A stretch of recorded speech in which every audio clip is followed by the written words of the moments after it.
Assalamualaikum warahmatullahi wabarakatuh.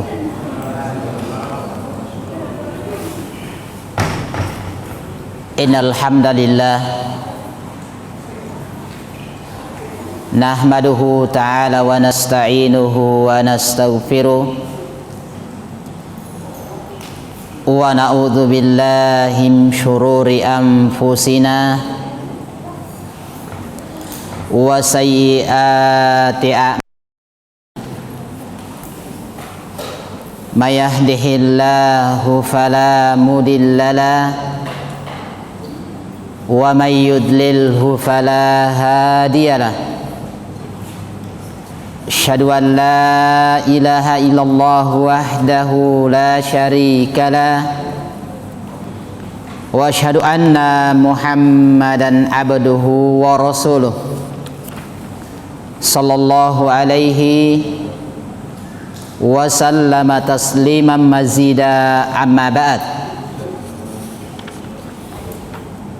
Jamaah salat maghrib yang insyaallah ta'ala dimuliakan dan dirahmati oleh Allah subhanahu wa ta'ala, alhamdulillah bi ni'matillahillati tatimmus shalihat. Di malam hari ini alhamdulillah Allah subhanahu wa ta'ala memberikan nikmatun azimah kepada kita seluruhnya untuk kembali mendengarkan penjelasan-penjelasan para ulama kita dalam suatu risalah yang singkat dari seorang alim ulama yang kalangan kita, Syekh Muhammad Al-Mujaddid At-Tamimi rahimahullahu ta'ala. Di dalam kitab beliau adalah Al-Qawaidu Al-Arba'u. Dalam kitab beliau kaidah dasar atau 4 kaidah dasar dalam memahami agama, yang mana kitab ini yang kita bacakan adalah apa yang disyarah oleh seorang alim ulama yang saat ini masih hidup. Beliau adalah Syekh Saleh bin Fauzan Ibn Abdullah Al-Fauzan hafizahullahu ta'ala. Dan alhamdulillah di pertemuan sebelumnya telah kita ingatkan terkait dengan keterangan Asy-Syaikh rahimahullahu ta'ala, di mana beliau telah mengingatkan kita bahwasanya Allah subhanahu wa ta'ala menciptakan kita tiada lain kecuali dalam rangka untuk beribadah kepadanya, di mana beliau telah mengatakan fa idza arafta annallaha khalaqaka li ibadatihi, apabila engkau telah mengetahui bahwasanya Allah subhanahu wa ta'ala menciptakan engkau tidak lain kecuali dalam rangka untuk ibadah kepadanya, maka fa'lam, ketahuilah, annal ibadata la tusamma ibadatan illa ma'at tauhid, dan ketahui bahwasanya yang namanya ibadah tidak akan dianggap sebagai ibadah kecuali dia bersamaan dengan tauhid. Apa itu tauhid? Tentunya telah kita ketahui semuanya adalah itulah la ilaha illallah. Tidak ada sesembahan yang benar, la ma'buda bihaqqin illallah. Tidak ada sesembahan yang pantas untuk disembah kecuali Allah subhanahu wa ta'ala. Beliau memberikan perumpamaan sebagaimana keterangan beliau, kama anna salatah, sebagaimana bahwasanya salat itu la tusamma salatan, sebagaimana bahwasanya salat itu tidaklah dikatakan salat atau tidak dianggap syahnya salat itu illa ma'at taharah, kecuali kalau diawali dengan bertoharoh sebelumnya. Maka kalau contoh begini jamaah, ketika ada seseorang yang junub, dia mampu untuk mandi junub, tetapi dia tidak sempat mandi junub karena lupa atau tidak sengaja. Bangun subuh, ternyata dia terbangun pada saat adzan subuh. Kebiasaan dia ke kamar mandi, dia sikat gigi dan seterusnya, kemudian dia wudhu, setelah itu berangkat ke masjid untuk melaksanakan sholat subuh. Ternyata setelah balik dari masjid di pagi hari, dia baru ingat tadi malam junub tapi tidak sempat mandi. Pertanyaannya sekarang, apakah sholat yang dia kerjakan itu syah atau tidak? Maka tidak. Kenapa? Dia sholat dalam kondisi junub. Apakah dimaafkan karena lupa? Tidak. Karena ini adalah merupakan keharusan yang tidak boleh tidak. Jadi bagaimana Pak Ustadz kalau dia ingat nanti setelah sholat duhur, maka subuh dan duhurnya harus dia ganti. Dia harus dia ganti ini. Maka sama dengan ini jamaah. Syekh mengatakan, memberikan perumpamaan kepada kita bahwasanya sholat itu tidak dikatakan sebagai sholat, tidak dianggap syah sholatnya kecuali dengan toharoh. Kalau tidak ada toharoh tidak akan bisa jamaah. Kecuali kalau dia sakit, dia tidak bisa mandi junub, dia tayamum, maka itu selesai. Maka sama ini jamaah. Sehingga di sini bahwasanya ibadah tidak akan dikatakan namanya ibadah. Ibadah itu tidak akan syah kecuali disertai dengan bertauhid kepada Allah Subhanahu wa ta'ala. Nah, kita lanjut ingatkan kembali sedikit. Fa idza dakhala syirk fil ibadah fasadat. Ketika suatu ibadah kemasukan yang namanya syirik, atau syirik itu masuk di dalam suatu ibadah, maka ibadah itu akan fasadat, akan rusak. Sama halnya tadi, ketika seseorang tidak berwudu, kemudian dia sholat, sholatnya tidak dianggap. Orang junub tidak mandi junub, maka ibadahnya tidak syah. Maka sama ini, ibadah apapun namanya yang kita kerjakan, kalau dia bercampur dengan kesyirikan, maka ibadahnya ma'as-salamah, tidak ada manfaatnya, tidak ada gunanya jamaah.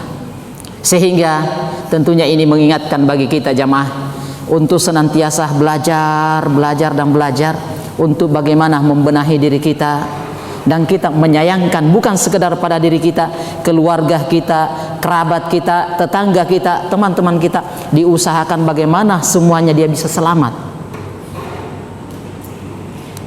Ini jamaah yang dimuliakan oleh Allah Subhanahu wa ta'ala. Sebagaimana kata beliau, bahwasanya ketika suatu ibadah kemasukan yang namanya syirik, maka ibadah itu akan rusak. Maka kal hadasi, seperti hadas.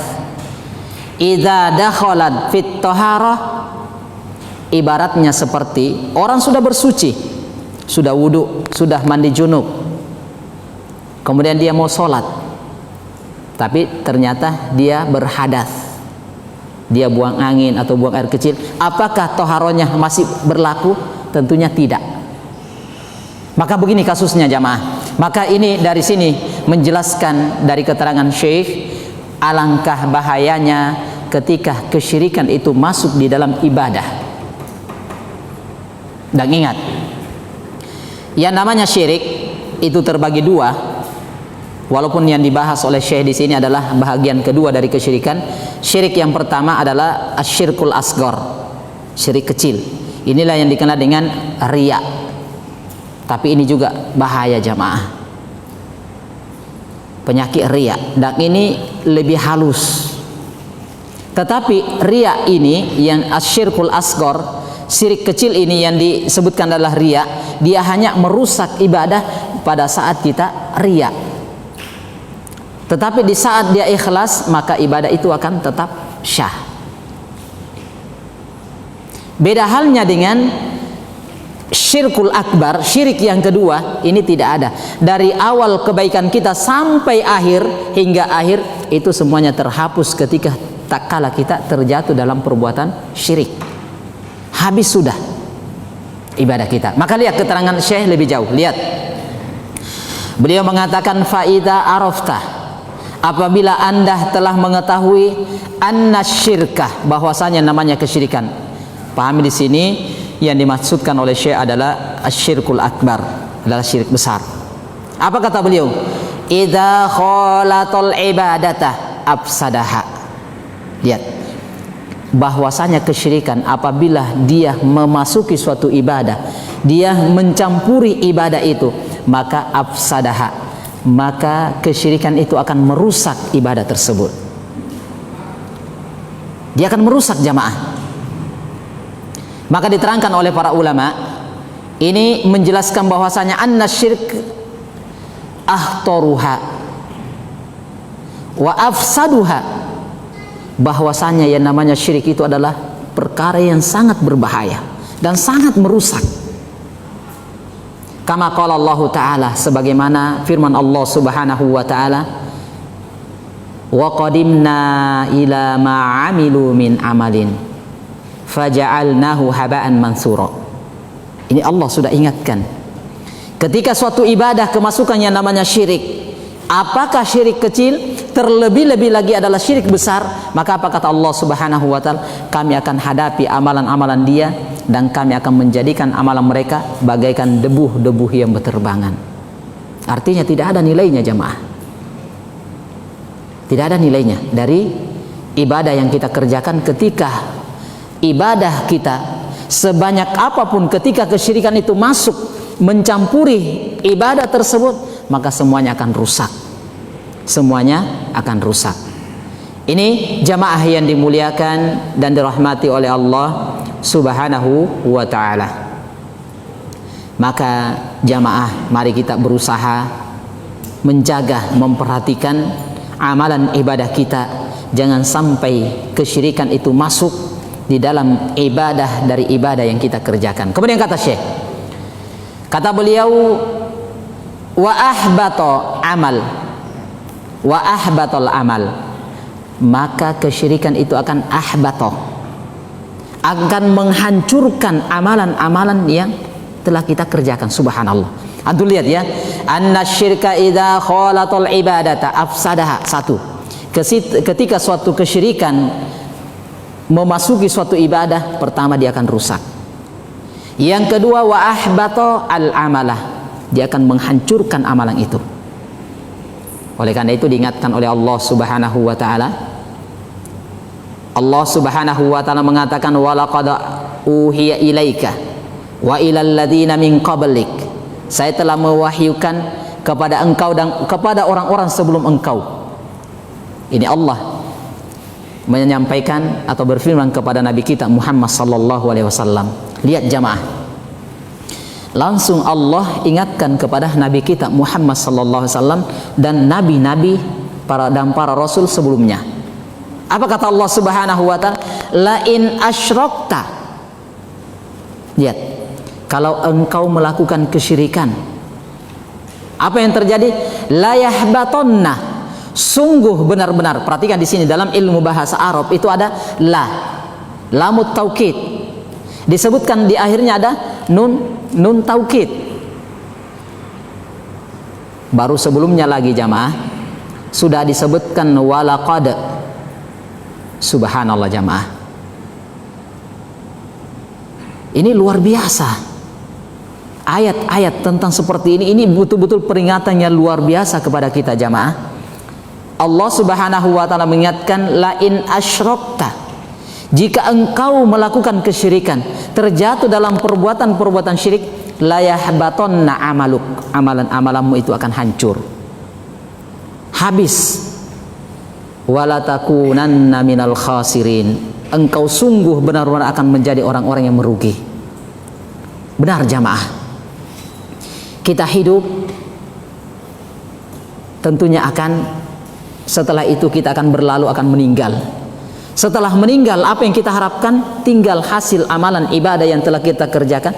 Ternyata jamaah, amalan yang kita anggap kumpulkan sebanyak-banyaknya, ternyata hancur dan sehancur-hancurnya bagaikan debu yang berterbangan, disebabkan karena perbuatan syirik yang kita lakukan. Maka subhanallah jamaah, ini kata para ulama adalah paling ahtor, paling afsada, sehingga disebutkan dalam bentuk ini paling merusak. Maka waspada jamaah. Bahkan kata Allah Subhanahu wa Ta'ala di dalam ayat selanjutnya terkait dengan ini, atau sebelumnya ya, masih ada ayat-ayat dari firman Allah Subhanahu wa taala, walaqad qala Allah taala fihim, di mana Allah Subhanahu wa taala telah menerangkan keutamaan para nabi dan rasul, kemuliaan mereka, kedudukan mereka. Tetapi setelah itu apa pesan Allah Subhanahu wa taala? Walau asyraku, seandainya mereka itu melakukan kesyirikan, berbuat syirik kepada Allah Subhanahu wa taala, la habita anhu ma kanu ya'malun, akan hancur seluruh apa yang dia telah kerjakan. Maka hati-hati jamaah di sini. Maka jamaah yang dimuliakan oleh Allah Subhanahu wa taala, adalah mari kita berusaha memurnikan ibadah kita hanya kepada Allah Subhanahu wa taala. Kita ibadah hanya kepada Allah Subhanahu wa taala, bukan kepada yang lainnya. Masalahnya jamaah, bahayanya kesyirikan ini bukan sekedar menghancurkan semua amalan-amalan kita, dia rusak, dia habiskan amalan-amalan kebaikan kita. Ternyata apa yang terjadi? Wasara sahibuhu minal khalidina finnar, naudzubillahi min dzalik. Setelah itu disebutkan pelaku-pelaku syirik ini, dia termasuk adalah wa minal khalidina, termasuk orang-orang yang akan kekal finnar, di dalam neraka, naudzubillahi min dzalik. Ini ngeri jamaah, sungguh sangat mengerikan. Kenapa? Karena disebutkan merusak amalan, menghancurkan ibadah-ibadah kita. Setelah itu ternyata kalau sampai di sini ya mungkin masih mending lah kalau akal-akal kita. Tetapi masalahnya wasara sahibuhu minal khalidina finnar, pelaku-pelakunya ini akan kekal di dalam neraka. Wa iyadzubillah. Nah, perhatikan di sini jamaah yang dimuliakan dan dirahmati oleh Allah Subhanahu wa taala, adalah tambih, adalah peringatan yang luar biasa dari Allah Subhanahu wa taala. Jadi keterangan-keterangan ini menjelaskan kepada kita bahwasanya Allah Subhanahu wa taala telah berfirman di dalam Al-Qur'an, di mana Allah Subhanahu wa taala, innallaha la yaghfiru ayyushraka bih, sesungguhnya Allah Subhanahu wa taala tidak akan mengampuni siapa? Orang-orang yang yushraka bih, yang berbuat syirik kepadanya. Subhanallah. Dia beribadah kepada Allah tapi beribadah juga kepada yang lainnya. Dia meminta kepada Allah tapi meminta juga kepada yang lainnya. Datang meminta kepada orang-orang soleh, kepada para malaikat dan yang semisalnya, maka ini adalah bentuk dari bentuk kesyirikan. Maka inilah yang akan menghancurkan. Bahkan disebutkan innallaha la yaghfiru ayyushraka bihi, Allah tidak akan mengampuni orang-orang yang berbuat syirik. Adapun selainnya wa yaghfiru ma duna dzalika liman yasha, adapun dosa selain syirik itu masih ada kemungkinan. Tetapi kalau dosa syirik ini, naudzubillahi min dzalik, tidak ada dispensasi sama sekali jamaah. Kalau dosa selain dari dosa syirik, mungkin dosa besar, kalau Allah berkehendak, maka mungkin Allah akan siksa kita. Dia akan masukkan ke dalam neraka, tetapi setelah itu dia akan keluarkan dan masukkan ke dalam surganya. Atau mungkin saja kita ada melakukan dosa-dosa besar, terjatuh dalam perbuatan dosa besar, tetapi karena adanya syafaat dari Nabi kita Muhammad sallallahu alaihi wasallam, ternyata kita bisa masuk ke dalam surga. Tetapi kalau yang namanya kesyirikan, tidak ada dispensasi sama sekali jamaah. Tidak ada keringanan sama sekali. Ketika seseorang meninggal di atas kesyirikan, maka selesai jamaah, tidak ada sama sekali. Sekalipun dia orangnya baik sekali, dia rajin beribadah, menolong orang, membantu orang, tapi ketika dia masih di atas kesyirikan, maka selesai. Naudzubillahi min dzalik. Tidak ada sama sekali. Tidak ada sama sekali yang bisa dia dapatkan. Maka jamaah yang dimuliakan oleh Allah Subhanahu wa taala, jamaah salat maghrib, ikhwa wa akhwat rahimani wa rahimakumullah, ketika kita beribadah maka murnikanlah ibadah itu hanya kepada Allah Subhanahu wa ta'ala. Semua dari bentuk atau jenis dari jenis ibadah, semuanya kepada Allah Subhanahu wa ta'ala. Ini jamaah yang dimuliakan dan dirahmati oleh Allah Subhanahu wa ta'ala. Dalam ayat yang lainnya diterangkan, di mana Allah Subhanahu wa ta'ala mengatakan dalam surah Al-Maidah ayat yang ke-72, apa kata Allah Subhanahu wa ta'ala? Innahu, sesungguhnya, may yusyrik billah, siapapun orangnya yang melakukan terjatuh dalam perbuatan syirik, faqad harramallahu alaihil jannah, Allah telah mengharamkan bagi dia surga. Na'udzubillahi min dzalik. Ini bukan perkara kecil jamaah. Allah haramkan bagi dia surga. Di akhirat nanti tidak ada tempat yang ketiga jamaah, cuma surga dan neraka. Kalau kita diharamkan dari surga, kemana tempat kita jamaah? Tinggal neraka. Tinggal neraka jamaah. Karena di sini langsung Allah sebutkan, innahu, sesungguhnya Allah Subhanahu wa ta'ala, may yusyrik billah, siapapun dia yang berbuat syirik kepada Allah, faqad harrama, maka faqad harramallahu alaihil jannah, maka Allah haramkan bagi dia surga, wa ma'wahumun nar, tempatnya neraka, wa iyadzubillah.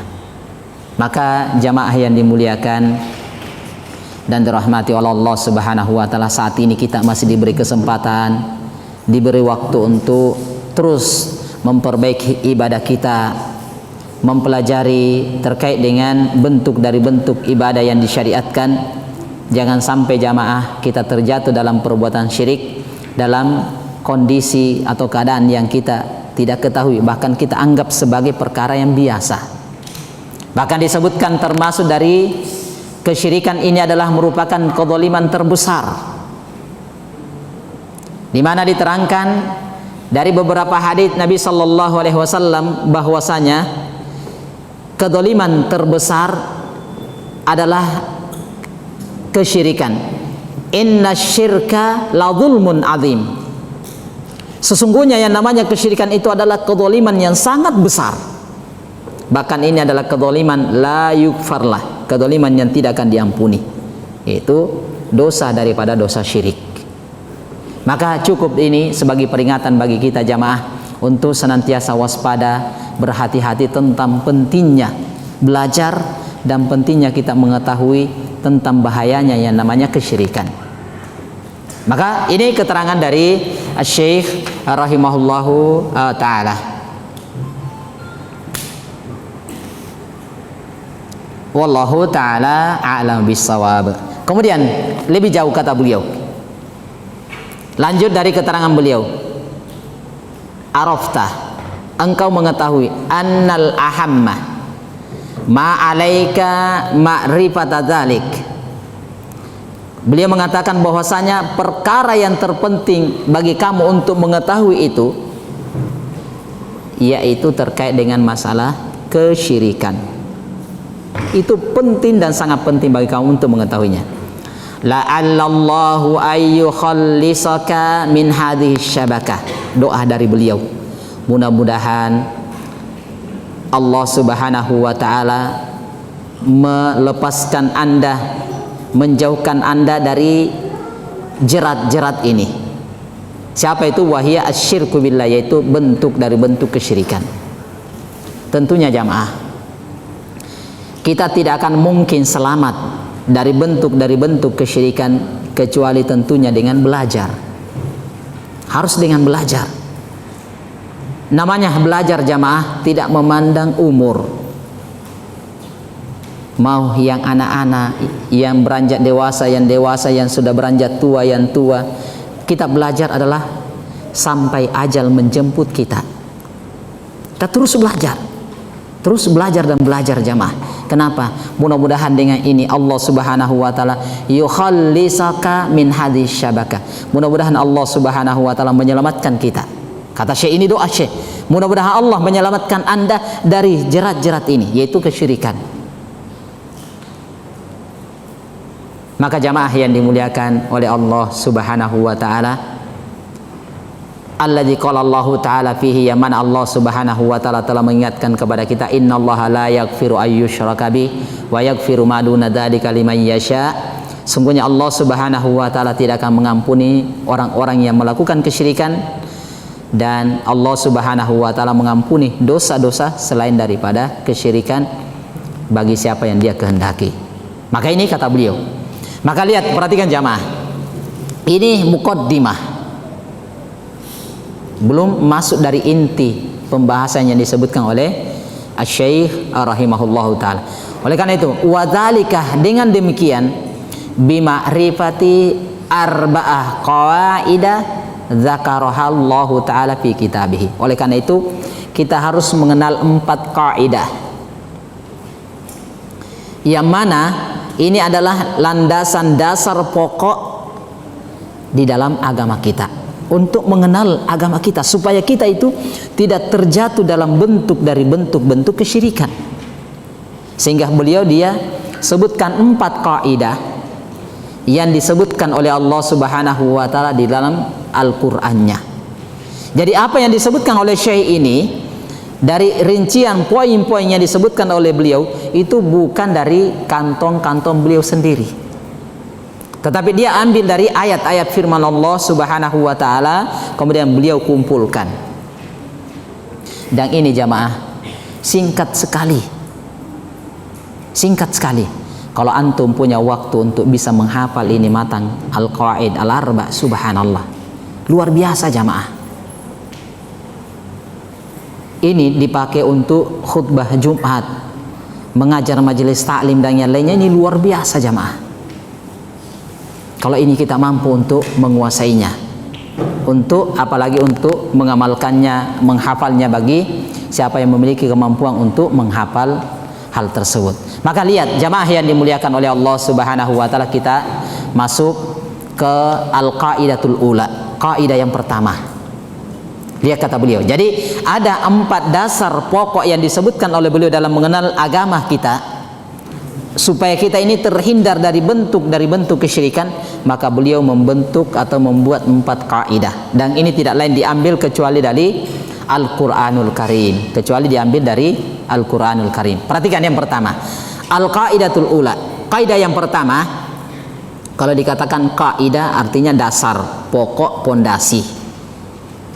Dasar atau pokok, pondasi yang pertama adalah, kata beliau, anta'alama, engkau ketahui, annal kuffara alladzi qatalahum Rasulullah sallallahu alaihi wasallam muqirruna bi anna Allah taala huwal khaliqul mudabbiru.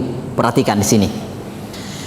Perhatikan jamaah, di sini hal yang sangat penting, bahwasanya orang-orang kufar yang mana mereka ini qatalahum Rasulullah sallallahu alaihi wasallam, Rasulullah memerangi mereka.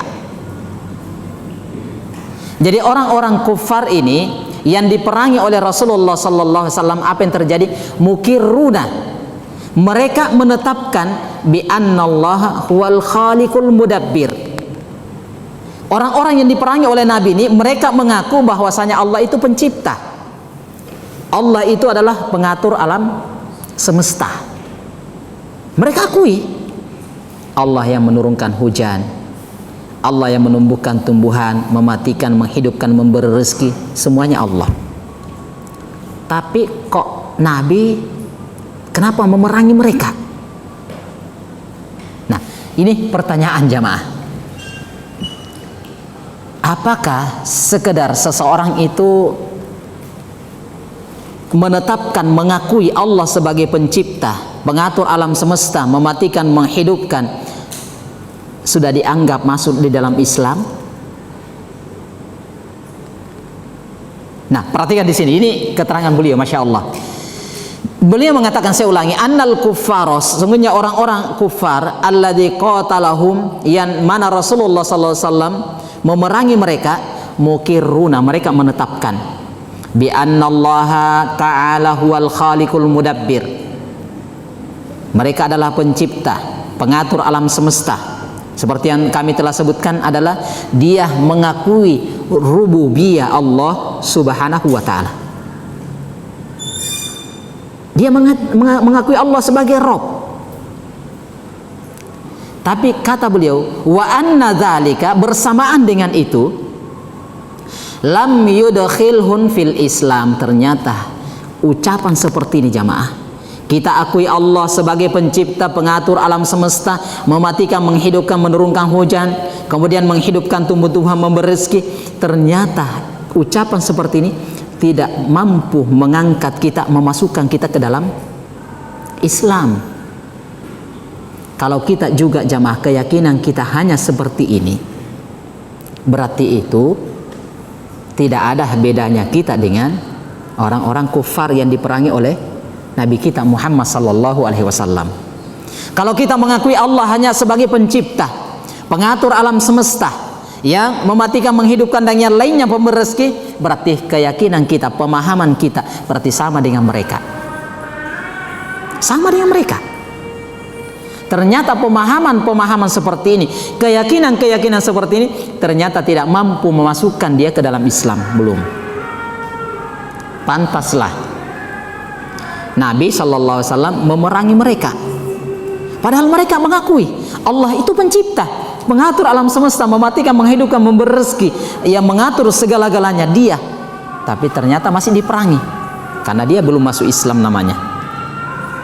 Nah, bukti dari ini, wa dalilu qauluhu ta'ala, dalilnya adalah firman Allah Subhanahu wa taala ketika dikatakan kul, katakan Muhammad, may yarzuqukum minas sama'i wal ard, siapa yang memberi rezeki kepada kalian dari langit dan bumi, amman yamlikus sam'a wal absar, siapa yang menguasai as-sam'ah, sami adalah pendengaran, wal absar penglihatan, wa may yukhrijul hayya minal mayyit, siapa yang menghidupkan, wa yukhrijul mayyita minal hayy, siapa yang mematikan, wa may yudabbirul amra, siapa yang mengatur alam semesta, fasayaqulunallah, mereka mengatakan Allah.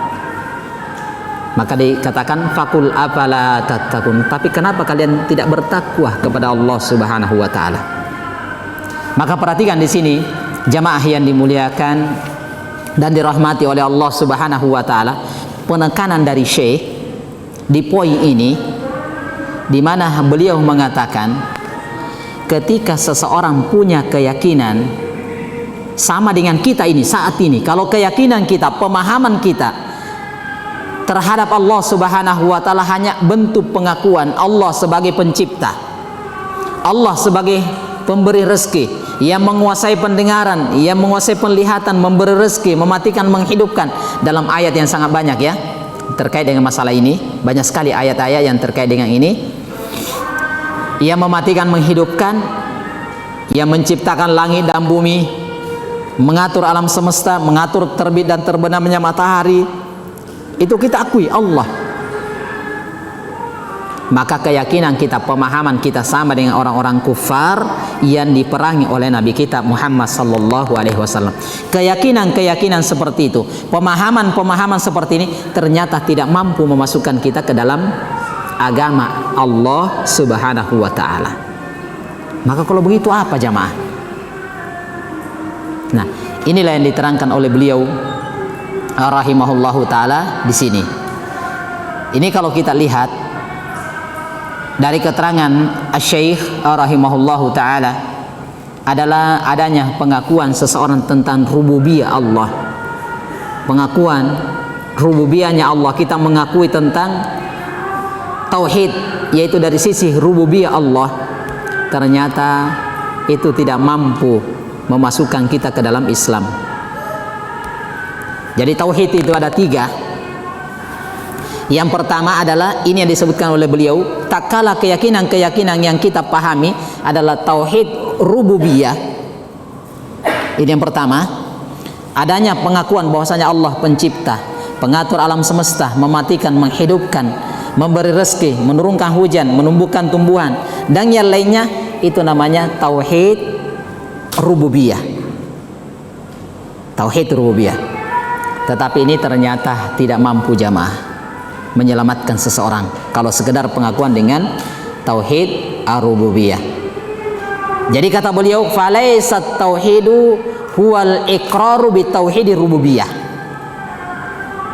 Kata Syekh Shalih Al Fauzan, falaisat tauhid itu belum masuk dalam kategori tauhid, mentauhidkan Allah, ketika seseorang itu hanya ikrar, adanya pengakuan bitauhidir rububiyah, sekedar hanya tauhid rububiyah. Biasa kita dengarkan ustaz-ustaz kita membahas, oh ada tauhid rububiyah, tauhid uluhiyah dan asma wa sifat. Ternyata ketika seseorang hanya mengakui tentang tauhid rububiyah Allah, maka itu ternyata belum dianggap sebagai tauhid. Ini kata Syekh Shalih Al Fauzan rahimahullahu taala. Yaitu sekedar apa itu tauhid rububiyah, sebagaimana yang telah kita sebutkan tadi, hanya adanya pengakuan Allah Subhanahu wa taala sebagai pencipta, pengatur alam semesta. Itu belum dianggap sebagai tauhid. Tetapi yang diinginkan di sini adalah tentunya adalah tauhid al-uluhiyah, yaitu dengan adanya pengakuan seorang hamba terhadap rububiyah Allah, pengaturan Allah, pencipta, mematikan, menghidupkan. Itu tentunya ada konsekuensi di balik itu. Kalau kita akui Allah sebagai pencipta, Allah sebagai pengatur alam semesta, memberi rezeki, menghidupkan, menurunkan hujan, mematikan dan menghidupkan, berarti ada konsekuensi dari sini. Apa itu? Kalau begitu, iyyaka na'budu wa iyyaka nasta'in. Kan begitu seharusnya. Konsekuensinya adalah kalau begitu ibadah kita hanya kepada Allah semata, bukan kepada yang lainnya. Itu seharusnya konsekuensi yang ada, keharusan yang ada. Tetapi ketika seseorang hanya adanya pengakuan tentang rububiyah Allah, ternyata ini tidak mampu menyelamatkan kita jemaah. Jadi maka perhatikan di sini, ini isyarat dari Syekh rahimahullahu taala bahwasanya sekedar pengakuan rububiyah itu tidak cukup, tidak mencukupi. Wallahu taala alam bissawab. Jadi perhatikan ini jamaah, jangan sampai kita juga punya keyakinan seperti itu. Kita akui Allah sebagai pencipta dan segala-galanya, tetapi ibadah kita masih kepada yang lainnya. Tidak seperti disebutkan iyyaka na'budu, hanya kepada kamu, kepada Allah Subhanahu wa taala na'budu, wa iyyaka nasta'in, dan hanya kepada kamu kami meminta pertolongan dan perlindungan. Wallahu taala alam bissawab. Ini sedikit yang bisa kita bacakan di al-qaidatul ula. Insyaallah taala di pertemuan yang akan datang kita akan sebutkan al-qaidatus tsaniyah wa tsalitsah insyaallah taala biidznillah taala. Wallahu taala alam bissawab. Ya, insyaallah taala ini akan disebutkan nantinya terkait dengan beberapa kaidah 2, 3 sampai 4 insyaallah taala di keterangan Syekh rahimahullahu taala.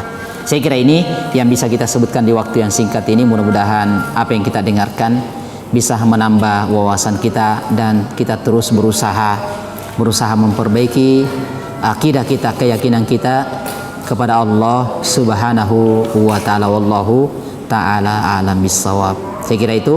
Subhanakallahumma rabbana wa bihamdik, asyhadu an la ilaha illa anta astaghfiruka wa atubu ilaik. Assalamualaikum warahmatullahi wabarakatuh.